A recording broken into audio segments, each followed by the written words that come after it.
আসসালামু আলাইকুম, স্বাগত জানাচ্ছি আরটিভির রাতের সংবাদে। আপনাদের সঙ্গে আছি আমি ফারজানা তানি। ইরানের আরকা বিদ্যুৎ কেন্দ্রে হামলা চালিয়েছে ইসরায়েল। তেল আবিবকে লক্ষ্য করে পাল্টা ক্ষেপণাস্ত্র ছুড়েছে তেহরান। এতে সন্ধ্যায় তেল আবিব জুড়ে সাইরেন বেজে ওঠে। ইরানকে থামাতে যুক্তরাষ্ট্রের সাহায্য চাওয়াকে ইসরায়েলের দুর্বলতা বলে মন্তব্য করেছেন দেশটির সর্বোচ্চ নেতা আয়াতুল্লাহ আলী খামেনি। চলমান উত্তেজনার মধ্যে তুরস্ক যুদ্ধের জন্য প্রস্তুত জানিয়েছে দেশটির প্রেসিডেন্ট এরদোয়ান। এদিকে মধ্যপ্রাচ্য ইস্যুতে ফোনে কথা বলেছেন রুশ প্রেসিডেন্ট পুতিন ও চীনের প্রেসিডেন্ট শি জিনপিং। সামদানি প্রত্যয় জানাচ্ছেন বিস্তারিত।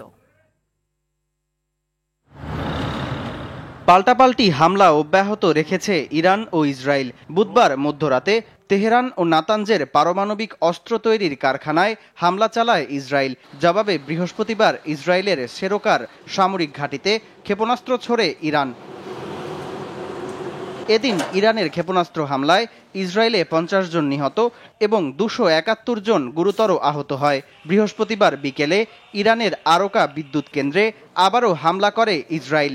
জবাবে ইসরায়েলের দিকে ক্ষেপণাস্ত্র উড়ে যেতে দেখা গেছে বলে জানিয়েছে আল জাজিরা।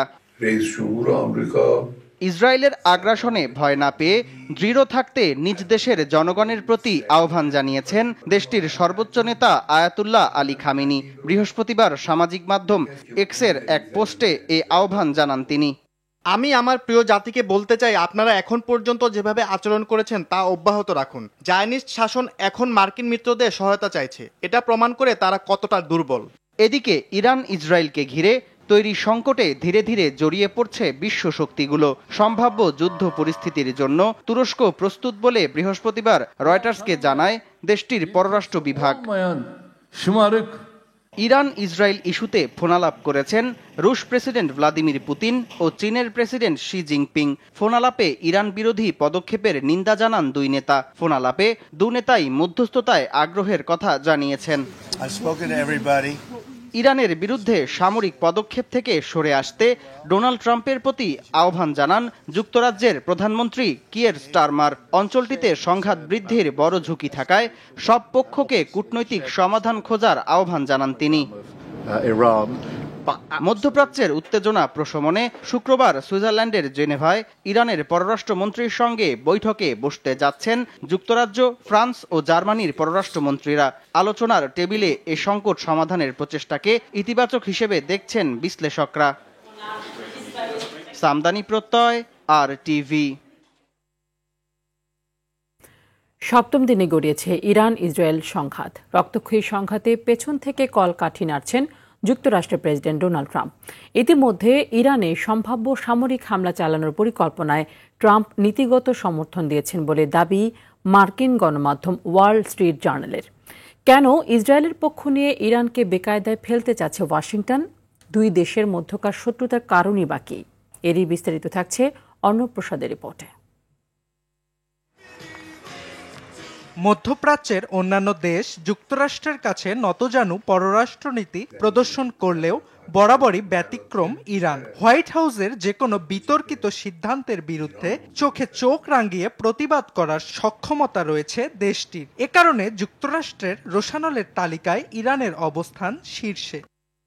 দ্বন্দ্বের শুরু 1953 সালে ইরানের গণতন্ত্রপন্থী নেতা মোহাম্মদ মোসাদ্দেককে ক্ষমতাচ্যুত করতে মার্কিন গোয়েন্দা সংস্থা সিআইএর ভূমিকা নিয়ে। তিনি দেশটিতে পরিচালিত ব্রিটিশ নিয়ন্ত্রিত অ্যাংলো ইরানিয়ান অয়েল কোম্পানি জাতীয়করণের ঘোষণা দেন। এতে ক্ষুব্ধ হয়ে পশ্চিমাদের তাবেদারি করা রেজা শাহ পাহলভিকে ইরানের মসনদে বসায় ওয়াশিংটন।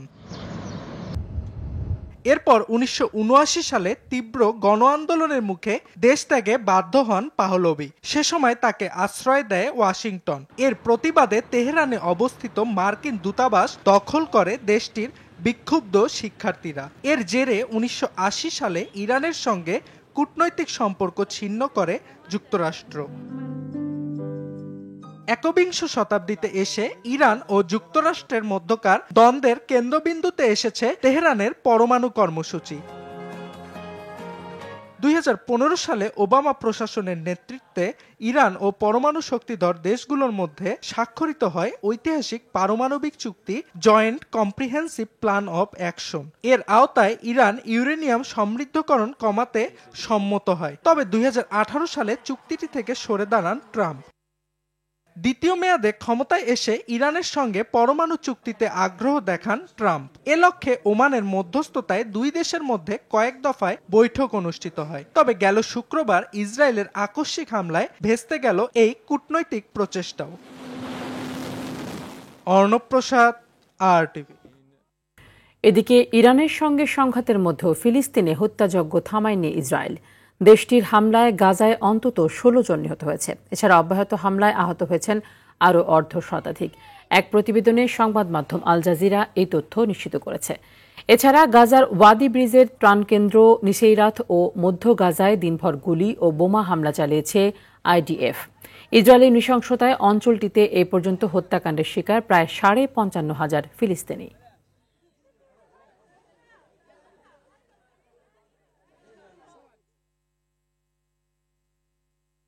চলমান ইরান ইসরায়েল যুদ্ধের ক্ষতি পোষাতে জরুরি ভিত্তিতে ব্যবস্থা নেওয়ার তাগিদ দিয়েছেন অর্থনীতিবিদরা। যুদ্ধ অন্য দেশেও ছড়িয়ে পড়তে পারে বলে আশঙ্কা করে এতে পণ্য উৎপাদন খরচ বাড়তে পারে বলেও মনে করেন উদ্যোক্তারা। আরও জানাচ্ছেন তৌহিদুর রহমান। ইরান ইসরায়েল যুদ্ধে হতাহতের পাশাপাশি দুই দেশের বেশ কিছু গুরুত্বপূর্ণ স্থাপনাও ধ্বংস হয়েছে। এরই মধ্যে বাণিজ্য জাহাজ পারাপারের গুরুত্বপূর্ণ পথ হরমুজ প্রণালী বন্ধ করে দেওয়ার হুঁশিয়ারি দিয়েছে ইরান। প্রতিদিন প্রায় 2 কোটিরও বেশি ব্যারেল তেল এই প্রণালী দিয়ে নিয়ে যাওয়া হয়। ইরান হরমুজ প্রণালী বন্ধ করে দেওয়ার হুঁশিয়ারিতেই আন্তর্জাতিক বাজারে জ্বালানি তেলের দাম বেড়ে গেছে। বাংলাদেশের বিদ্যুৎ উৎপাদনের বড় অংশ গ্যাস এবং তেলের উপর নির্ভরশীল, আবার জ্বালানিও আমদানি নির্ভর। এর ফলে উৎপাদনে নেতিবাচক প্রভাব পড়বে বলে আশঙ্কা করছে তৈরি পোশাক মালিকদের সংগঠন BGMEA। যুদ্ধটা আমাদের জন্য একটা নতুন চ্যালেঞ্জ, কারণ হচ্ছে এর ফলে তেলের দাম বৃদ্ধি পেলে সেটা একটা রিকারিং এফেক্ট সবার উপর পড়বে এবং পোশাক শিল্প এর থেকে বাদ যাবে না। যুদ্ধে দুই দেশই তেল শোধনাগার ও প্রাকৃতিক গ্যাস কোকগুলোতেও হামলা চালাচ্ছে। অর্থনীতিবিদরা বলছেন বাংলাদেশের সিংহভাগ রেমিটেন্স আসে মধ্যপ্রাচ্যের দেশগুলো থেকে, আবার কাতার থেকে LNG আমদানির একমাত্র পথ এই হরমুজ প্রণালী। সব মিলিয়ে মূল্যস্ফীতি বাড়ার আশঙ্কা করছেন অর্থনীতিবিদরা। বিষয়টি জরুরি ভিত্তিতে নেয়ার আহ্বান জানান এই অর্থনীতিবিদ। আরও দেশ যদি এটাতে জড়িয়ে পড়ে তার অ্যাকচুয়ালি সম্ভাবনা আছে। আমাদের এই মুহূর্তে প্যানিক করার বিষয় নয়, বাট আমি বলছি যে এই যে একটা র্যাপিড রেসপন্স সিনারিও এক্সারসাইজ, এটা খুব জরুরি ভিত্তিতে করা, দক্ষতার সাথে, এটা আমলাতান্ত্রিকভাবে নয়। তবে ইতিমধ্যে অর্থ উপদেষ্টা ডক্টর সালেউদ্দিন আহমেদ জ্বালানি তেলের দাম বাড়বে না বলে জানান। গ্যাস প্রাইস বা LNG প্রাইস যদি বেড়ে যায় এটা উইল টেক কেয়ার।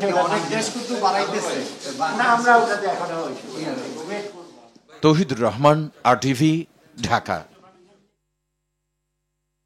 রাষ্ট্রপতি ও প্রধানমন্ত্রীর ক্ষমতার ভারসাম্য এবং রাষ্ট্রপতি নির্বাচনের বিদ্যমান পদ্ধতি পরিবর্তনে একমত হয়েছে রাজনৈতিক দলগুলো। তবে এর প্রক্রিয়া নিয়ে তাদের মাঝে এখনও মতভিন্নতা রয়েছে। জাতীয় ঐকমত্য কমিশনের সঙ্গে রাজনৈতিক দলগুলোর দ্বিতীয় পর্যায়ে টানা তৃতীয় দিনের বৈঠকে এ নিয়ে আলোচনা হয়। বিস্তারিত জানাচ্ছেন খান আলামিন। বুধবার শুরু হয়েছিল রাষ্ট্রপতি নির্বাচনের বিদ্যমান ব্যবস্থা পরিবর্তনের আলোচনা, যার সঙ্গে যুক্ত ছিল রাষ্ট্রপতি ও প্রধানমন্ত্রীর ক্ষমতার ভারসাম্যের প্রশ্নটিও। রাজনৈতিক দলগুলোর সঙ্গে জাতীয় ঐকমত্য কমিশনের টানা তৃতীয় দিনের আলোচনার পুরোটাই ছিল এ বিষয়গুলো। বর্তমানে সংসদ সদস্যদের প্রত্যক্ষ ভোটে রাষ্ট্রপতি নির্বাচিত হয়ে থাকেন। এই ব্যবস্থার অবসান চায় সব রাজনৈতিক দল। সংবিধান ও নির্বাচন ব্যবস্থার সংস্কার কমিশন কয়েকটি পথ বাতলে দিয়েছে, সেসব পথ নিয়েই আলোচনা চলমান। পার্লামেন্টের সদস্যগণ 300 সদস্য যারা সরাসরি নির্বাচিত হবেন, তারপরে মহিলা আসন যদি 100তে উন্নীত হয়, বর্তমানে 50 আছে, সেই সদস্যগণ তাহলে 400, আর যদি দ্বিকক্ষ বিশিষ্ট পার্লামেন্টে স্থাপিত হয় তার সদস্য সংখ্যা যদি 100 হয়, যেটা আমাদের প্রস্তাব, তাহলে এই 500 জন সদস্যদের ভোটে রাষ্ট্রপতি নির্বাচন হবে। রাষ্ট্রপতি ও প্রধানমন্ত্রীর ক্ষমতার ভারসাম্যের বিষয়েও একমত রাজনৈতিক দলগুলো। মন্ত্রী নির্বাহী ক্ষমতার সাথে রাষ্ট্রপতির ক্ষমতাকে আরও বাড়ানো দরকার। কোন কোন ক্ষেত্রে বাড়বে স্পেসিফিকভাবে কিছু প্রস্তাব এসছে। আমরা আগামী সপ্তাহে এটা আলোচনা করে এটাকে আমরা চূড়ান্ত করব। দুইবারের বেশি কেউ প্রধানমন্ত্রী হতে পারবেন না, এ নিয়ে আলোচনা শুরু হয়েছে। দ্বিকক্ষ বিশিষ্ট আইনসভার উচ্চকক্ষের সদস্য হবেন 100, এ নিয়েও একমত রাজনৈতিক দলগুলো। আমরা একমত হয়েছি যে কোনো প্রধানমন্ত্রী 2 মেয়াদের বেশি প্রধানমন্ত্রী হিসেবে দায়িত্ব পালন করতে পারবেন না। কোনো দল ইনক্লুডিং বিএনপি তারা এটার সাথে পুরোপুরি একমত হননি। দ্বিকক্ষ বিশিষ্ট পার্লামেন্ট করার ব্যাপারে একটা সর্বসম্মত সিদ্ধান্ত হয়েছে এবং দ্বিকক্ষ বিশিষ্ট পার্লামেন্টে সদস্য সংখ্যা 100 হবে, এই বিষয়ে সিদ্ধান্ত হয়েছে। কমিশনের সহসভাপতি অধ্যাপক ডক্টর আলী রিয়াজ বলেছেন, আলোচনার অগ্রগতি সন্তোষজনক। অমীমাংসিত বিষয় নিয়ে আলোচনা হবে আগামী সপ্তাহে। আগামী রোববার দিন এই 3 দিনের আলোচনায় প্রকৃতপক্ষে 4 দিনের আলোচনার অমীমাংসিত বিষয়গুলি নিয়ে কথা হবে। তারপরে অন্যান্য বিষয়গুলোতে আমরা প্রবেশ করতে পারব। আলোচনার বিষয়বস্তুর মধ্যে নির্বাচনী এলাকার সীমানা নির্ধারণ ইস্যুটিও গুরুত্ব পাচ্ছে। খান আলামিন, RTV, ঢাকা। স্বৈরাচারের বিরুদ্ধে যেন কেউ প্রশ্ন তুলতে না পারে সেজন্য পরিকল্পিতভাবে গেল 17 বছরে দেশের শিক্ষা ব্যবস্থা ধ্বংস করেছে আওয়ামী লীগ, এই অভিযোগ করেছেন বিএনপি স্থায়ী কমিটির সদস্য ডক্টর আব্দুল মঈন খান। সকালে শহীদ প্রেসিডেন্ট জিয়াউর রহমানের শাহাদাত বার্ষিকী উপলক্ষে ঢাকা বিশ্ববিদ্যালয় সাদা দল আয়োজিত সেমিনারে এই অভিযোগ করেন তিনি। দেশের জন্য জিয়াউর রহমানের আত্মত্যাগের কথা তুলে ধরে আব্দুল মঈন খান বলেন, জিয়াউর রহমান 3.5 বছরে যা অর্জন করেছিলেন পরবর্তী 45 বছরেও দেশে সেই অর্জন সম্ভব হয়নি। সেমিনারে দলটির সিনিয়র যুগ্ম মহাসচিব রুহুল কবির রিজভী বলেন, দেশকে এগিয়ে নিতে দরকার জিয়াউর রহমানের গণ ও উৎপাদনমুখী শিক্ষা ব্যবস্থা।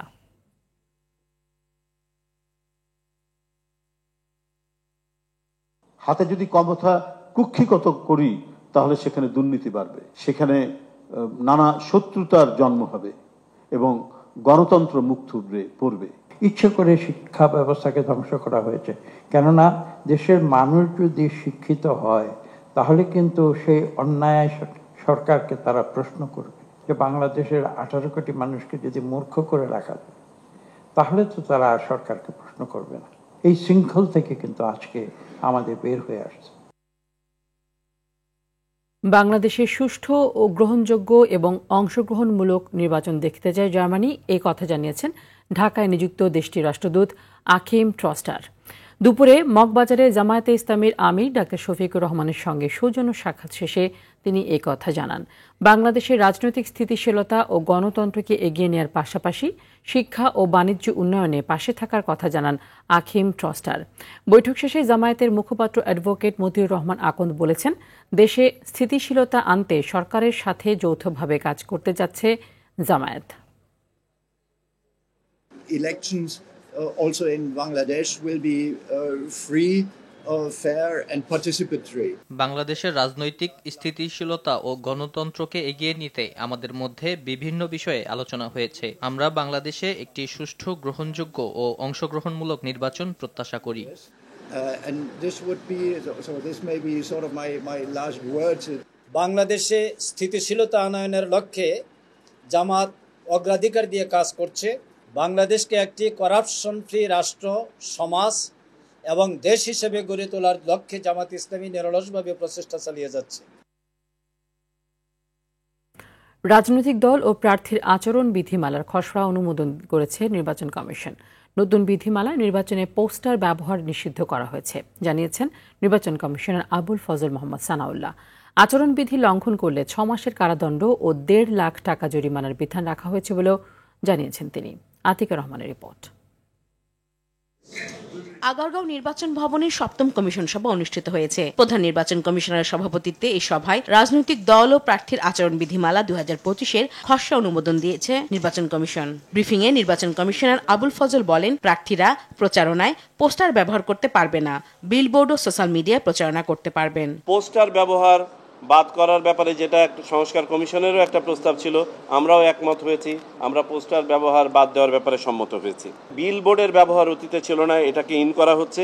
ব্যানার, ফেস্টুন, প্রতিদ্বন্দ্বী প্রার্থী ইত্যাদিগুলোকে নতুনভাবে সংজ্ঞায়িত করা হয়েছে। প্রার্থীরা আচরণবিধি লঙ্ঘন করলে আগে 50,000 টাকা জরিমানা ছিল, সেটি বৃদ্ধি করে 1.5 লাখ টাকা করা হয়েছে। উপদেষ্টারা প্রচারে অংশ নিতে পারবেন না।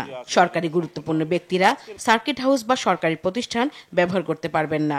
সরকারি সুবিধাভোগী অতি গুরুত্বপূর্ণ ব্যক্তি হিসেবে যারা বিবেচিত হন সেখানে উপদেষ্টা মণ্ডলীর সদস্যদেরকেও যোগ করা হয়েছে। বিধিমালা লঙ্ঘনে সেটাকে 6 মাস কারাদণ্ড এবং 1.5 লাখ টাকা জরিমানা করা হয়েছে, যেটা সংস্কার কমিশনেরও একটা প্রস্তাবনা ছিল। নতুন বিধি অনুযায়ী কোনো প্রার্থী শিক্ষা প্রতিষ্ঠানের পরিচালনা কমিটিতে থাকলে তফসিল ঘোষণার পর পদত্যাগ করতে হবে। এছাড়া রিটার্নিং কর্মকর্তার আয়োজনে একটি কমন প্ল্যাটফর্ম থেকে প্রার্থীদের ইশতেহার ঘোষণা করতে হবে। আতিকা রহমান, RTV, ঢাকা। গুমের নেপথ্যে থাকা অনেকেই এখন ক্ষমতার কেন্দ্রবিন্দুতে আছেন এবং তাদের কাছ থেকে হুমকি পাচ্ছেন ভুক্তভোগীরা। একই সঙ্গে তারাই গুমের প্রমাণ ও নিদর্শন ধ্বংস করছেন, এমন অভিযোগ করেন গুম সংক্রান্ত তদন্ত কমিশনের সভাপতি বিচারপতি মইনুল ইসলাম চৌধুরী। বৃহস্পতিবার সকালে সংবাদ সম্মেলনে এসব অভিযোগ করেন তিনি। বলেন, কর্তৃত্ববাদী সরকারকে টিকিয়ে রাখতে অনেক নির্যাতিতকে ভারতীয় বাহিনীর হাতে তুলে দেওয়ার প্রমাণও পেয়েছে কমিশন। বিস্তারিত দীপন দেওয়ানের রিপোর্টে। প্রধান উপদেষ্টা ডক্টর মোহাম্মদ ইউনূসের কাছে দ্বিতীয় অন্তর্বর্তী প্রতিবেদন হস্তান্তরের পর বৃহস্পতিবার সকালে সংবাদ সম্মেলনের আয়োজন করে গুম সংক্রান্ত তদন্ত কমিশন। এতে কমিশনের সভাপতি জানান, 1850টি অভিযোগ বিশ্লেষণ করে 253 জনের গুমের শিকার ব্যক্তির তথ্য পাওয়া গেছে। 131টি অভিযোগের বিষয়ে FIR করে তদন্ত করছে পুলিশ। দ্বিতীয় দফায় 12 জন ভিকটিমের প্রাথমিক অনুসন্ধান শেষের পাশাপাশি গুমের জন্য কারা দায়ী তা শনাক্ত করা গেছে বলেও জানান তিনি। এখনো যারা পারপিট্রেটরস অফ এনফোর্সড ডিসঅ্যাপিয়ারেন্সেস তারা এখনো ওদেরকে থ্রেট করতেছে এবং যে থ্রেট করছে সে আমাদের কাছে অডিও রেকর্ডও আছে। আগে যারা গুমের সাথে জড়িত ছিল তারা এখনো পজিশনস অফ অথরিটিতে আছে বা আপনার বিভিন্ন আপনার পদবিতে আছে বা ক্ষমতায় আছে, তাদেরকে কি করবে বা কি করবে না সেটা সরকারের ব্যাপার। তিনি আরো জানান, রাজনৈতিক উদ্দেশ্য হাসিলে আওয়ামী লীগ সরকার জঙ্গিবাদকে ঢাল হিসেবে ব্যবহার করেছিল। তারা ফৌজদারি বিচার ব্যবস্থাকে অস্ত্র বানিয়েছে, আইন প্রয়োগকারী সংস্থা ও নিরাপত্তা বাহিনীকে রাজনৈতিক প্রভাবাধীন করেছে এবং নির্যাতন ও গোপন আটকের সংস্কৃতি প্রাতিষ্ঠানিকভাবে চালু করেছে। এমনকি সাধারণ নাগরিকদের বেআইনি পন্থায় বারবার ভারতীয় বাহিনীর হাতেও তুলে দিয়েছে। গুমের সাথে জড়িত যাদের নামের তালিকা দেওয়া হয়েছে তাদের বিরুদ্ধে দ্রুত ব্যবস্থা নিতে সরকারের প্রতি আহ্বান জানান কমিশন সভাপতি। দীপন দেওয়ান, RTV, ঢাকা। 5 আগস্ট ছাত্র জনতার গণ অভ্যুত্থানের দিনটি সাধারণ ছুটি ঘোষণার সিদ্ধান্ত নিয়েছে সরকার। বৃহস্পতিবার প্রধান উপদেষ্টা ডক্টর মোহাম্মদ ইউনূসের সভাপতিত্বে উপদেষ্টা পরিষদের বিশেষ বৈঠকে এ সিদ্ধান্ত নেওয়া হয়। বৈঠক শেষে ফরেন সার্ভিস একাডেমিতে সংবাদ সম্মেলনে সংস্কৃতি উপদেষ্টা মোস্তফা সরওয়ার ফারুকী জানান, অভ্যুত্থানের 1 বছর পূর্তি উপলক্ষে 1 জুলাই থেকে শুরু হবে রাষ্ট্রীয় কর্মসূচি। খান আলমের রিপোর্টে থাকছে বিস্তারিত। গত বছরের 5 আগস্ট গণ অভ্যুত্থানের শেখ হাসিনা দেশ ছেড়ে যাওয়ার মধ্য দিয়ে দীর্ঘ 16 বছরের স্বৈরশাসনের পতন ঘটে। পতনের সূত্রপাত হয় 1 জুলাই। গণ অভ্যুত্থানের 1 বছর পূর্তিতে নানা আয়োজন করছে সরকার। এ নিয়ে উপদেষ্টা পরিষদের বিশেষ বৈঠক অনুষ্ঠিত হয়েছে। সিদ্ধান্ত হয়েছে 5 আগস্ট ছাত্র জনতার অভ্যুত্থান দিবস হিসেবে সাধারণ ছুটি ঘোষণার। বৈঠক শেষে ফরেন সার্ভিস একাডেমিতে সংবাদ সম্মেলনে বিস্তারিত তুলে ধরেন সংস্কৃতি উপদেষ্টা মোস্তফা সরওয়ার ফারুকী। 5 আগস্ট ছাত্র জনতার গণ অভ্যুত্থান দিবস পালন করার আজকে একটা প্রাথমিক সিদ্ধান্ত হয়েছে। রোববারে ক্যাবিনেট বসবে, সেই ক্যাবিনেটে এটা নিশ্চয়ই পাশ করা হবে। করার পরে এটা গেজেটের মাধ্যমে আপনারা জানবেন। আমাদের আন্ডারস্ট্যান্ডিং হচ্ছে এটা একটা জাতীয় দিবস হতে যাচ্ছে এবং ফলে এটা প্রতি বছরই পালিত হবে এবং প্রতি বছরই ছুটি হওয়া উচিত। অভ্যুত্থানের 1 বছর পূর্তি উপলক্ষে 1 জুলাই রাষ্ট্রীয় কর্মসূচি শুরু হবে, তবে মূল আয়োজনের ঘণ্টা বাজবে 14 জুলাই, চলবে 5 আগস্ট পর্যন্ত। কর্মসূচির মূল উদ্দেশ্যটা হচ্ছে জুলাইতে যেরকম পুরো বাংলাদেশ এক হয়েছিল আবার সেই অনুভূতিটাকে ফিরিয়ে আনা। সেই অনুভূতিটা আমাদের মধ্যে আছে, জাস্ট রিইনফোর্স করা সেটাকে, এবং এটার জন্য বেশ কিছু কর্মসূচি নিয়ে কাজ চলছে। এটার ডিক্লারেশনটা হবে সম্ভবত সোমবারে, রাইট? প্রধান উপদেষ্টার প্রেস সচিব শফিকুল আলম বলেন, জুলাই সনদ 5 আগস্টের আগে শেষ করতে কমিটি করা হয়েছে। ডক্টর ওয়াহিদুদ্দিন মাহমুদের নেতৃত্বে একটা কমিটি করে দেওয়া হয়েছে। ওনারা প্রত্যেকটা পলিটিক্যাল যে মেন পলিটিক্যাল পার্টিগুলোর সাথে যারা জুলাইয়ের অংশীজন সবার সাথে কথা বলবেন। বাংলাদেশ বেতার ও বিটিভির স্বায়ত্তশাসন নিয়েও বৈঠকে একটি কমিটি করা হয়েছে জানিয়ে প্রেস সচিব বলেন, কোন উদ্দেশ্যে টেলিভিশনগুলোর লাইসেন্স দিয়েছিল আওয়ামী লীগ সরকার সেগুলো খতিয়ে দেখা হবে। লাইসেন্সগুলো কিভাবে দেওয়া হয়েছে এটা ওনারা ইনভেস্টিগেট করবেন। খান আলামিন, RTV, ঢাকা।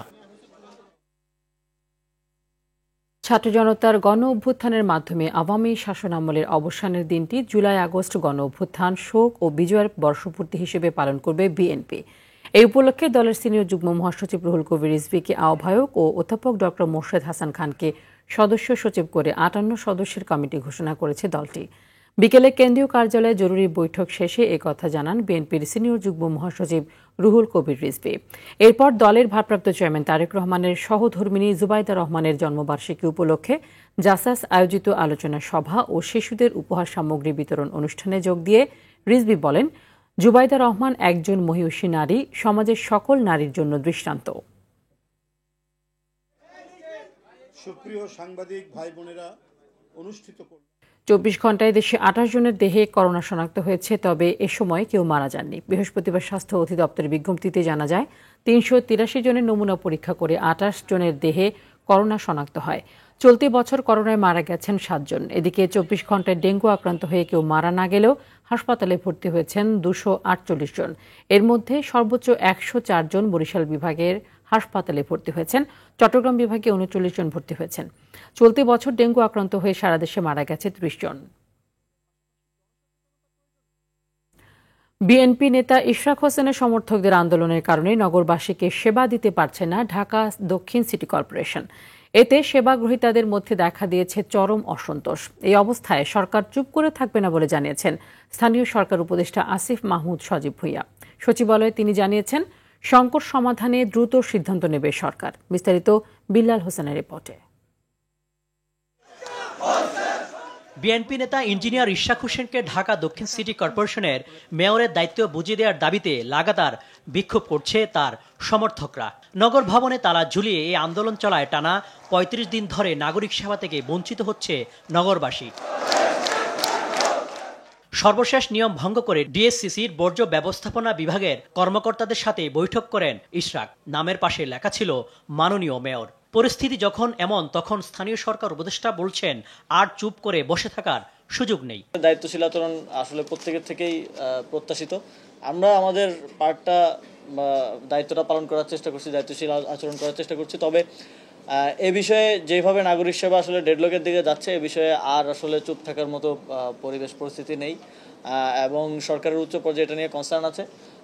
সেখানে আলোচনার ভিত্তিতে যেটা সিদ্ধান্ত আসে আমি সেটাই বাস্তবায়ন করব খুব দ্রুত সময়ের মধ্যেই। নগর ভবন অবরুদ্ধ থাকায় ডেঙ্গুর মশক নিধন কার্যক্রম ব্যাহত হচ্ছে বলে জানান তিনি। ডেঙ্গুর বিষয়টা নিয়ে আমরা কনসার্ন আছি। শুধুমাত্র আমাদের উদ্যোগ দিয়ে হবে না, মানুষের মধ্যে সচেতনতা বৃদ্ধি করতে হবে। এক্ষেত্রে দক্ষিণ সিটি কর্পোরেশনের আমাদের কিছু চ্যালেঞ্জ আছে। আপনারা জানেন যে সেখানে স্বাভাবিক কার্যক্রম স্বভাবতই ব্যাহত হচ্ছে। তবে আমরা চেষ্টা করছি যতটা সম্ভব বাইরে থেকে হলেও যতটা সম্ভব নাগরিক সেবা কন্টিনিউ রাখা এবং সেটা কভার করা। পরে 44টি উপজেলা পরিষদের মাধ্যমে পাবলিক লাইব্রেরির নির্মাণ প্রকল্পের ভিত্তিপ্রস্তর স্থাপন করেন আসিফ মাহমুদ সজীব ভুঁইয়া। বিল্লাল হোসেন, RTV, ঢাকা। সাবেক প্রধানমন্ত্রী শেখ হাসিনার আদালত অবমাননার মামলা শুনানি করতে অ্যামিকাস কিউরি হিসেবে সিনিয়র আইনজীবী AY মুশিউজ্জামানকে নিয়োগ দিয়েছেন ট্রাইব্যুনাল। বিচারপতি গোলাম মর্তুজা মজুমদারের নেতৃত্বে 3 সদস্যের ট্রাইব্যুনাল আগামী 25 জুন শুনানির দিন নির্ধারণ করে আদেশ দিয়েছেন। এর আগে সামাজিক যোগাযোগ মাধ্যমে ছড়িয়ে পড়া 227 জনকে হত্যার লাইসেন্স পেয়ে গেছি এমন একটি অডিও বক্তব্যের ফরেনসিক বিশ্লেষণে সাবেক প্রধানমন্ত্রী শেখ হাসিনার কণ্ঠের সত্যতার প্রমাণ পায় আন্তর্জাতিক অপরাধ ট্রাইব্যুনালের তদন্ত সংস্থা। অপরাধীরা খুব বেশি সুযোগ নিতে পারছে না, সাহসিকতার সাথে জীবন বাজি রেখে মাদক নির্মূলে কাজ করছে পুলিশ, এমনটা জানিয়েছেন স্বরাষ্ট্র উপদেষ্টা জাহাঙ্গীর আলম চৌধুরী। দুপুরে ঢাকা মেডিকেল কলেজ হাসপাতালে আহত ডিবি পুলিশের 2 সদস্যকে দেখতে গিয়ে তিনি এসব কথা বলেন। গতকাল রাতে রাজধানীর পল্টনে মাদক বিরোধী অভিযানে গিয়ে গুলিবিদ্ধ হন লালবাগ গোয়েন্দা পুলিশের 2 সদস্য। এদের মধ্যে একজনের অবস্থা আশঙ্কাজনক জানিয়ে স্বরাষ্ট্র উপদেষ্টা জানিয়েছেন, আহত ASI আতিককে 48 ঘণ্টার মধ্যে অস্ত্রোপচার করা হবে। রাতের সংবাদ এই পর্যন্তই। মধ্যরাতের সংবাদ 1টায় দেখার আমন্ত্রণ রইল। ধন্যবাদ সবাইকে।